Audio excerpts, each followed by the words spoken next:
Until very recently, I could not have imagined standing before you all and asking you to give me life. To me, life in prison was the most unappealing outcome I could possibly think of. I thought I'd rather die. But as I stand here now, I can't in good conscience ask you to sentence me to death because of them.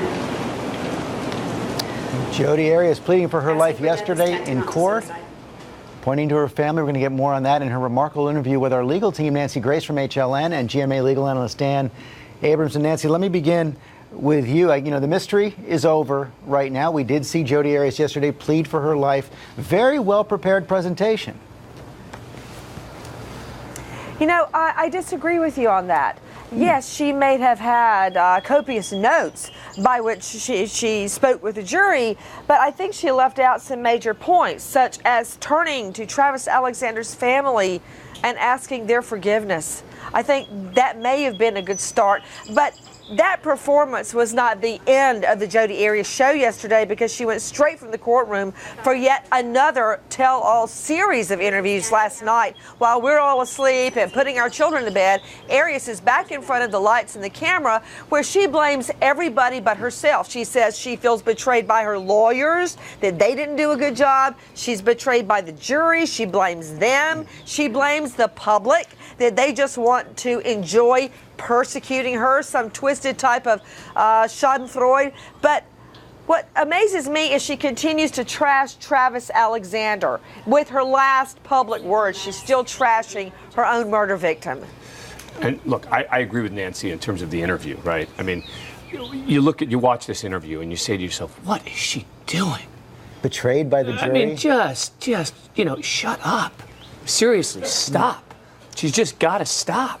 On the other hand, when it comes to the statement itself that she gave in court, I disagree with Nancy in this sense, which is, if she had turned to Travis Alexander's family and expressed remorse, my guess is that many people, probably including Nancy, would have said it's disingenuous.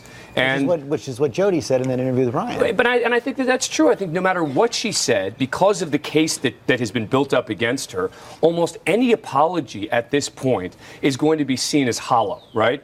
So I think that I don't think it's ever too late. Well, and Nancy, I don't think it's ever too late. If she had done that, wait, so Nancy, I can sell T-shirts. if she had gone and turned to Travis Alexander and done exactly what you said, my guess is you would have come on this morning and been horrified at the nerve that she had. Don't make it about me.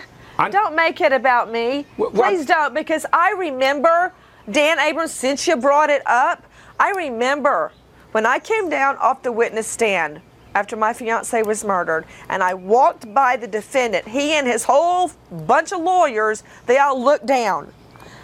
And you know what? If she had said, I'm sorry, God forgive me, I'm sorry, I don't deserve leniency, but I'm begging for it, I wish I hadn't done it. But she didn't do that. Instead, she said, spare my life so I can sell T-shirts. Well, that's not what she said. And my art, her art is like tracing magazine ads. I found it to be disingenuous, but hey, that's just me. Yeah, look, and I agree on the point about the T-shirts, right? Meaning she gets up there, and this was the biggest mistake in my view that she made, which was she said, I'm going to be selling these T-shirts with the word survivor on them as a domestic violence survivor. And you have to ask yourself, after the jury has already rejected that notion, why she would bring that up in this statement was the biggest mistake. We're out of time. Bottom line, do you think she got what she needed?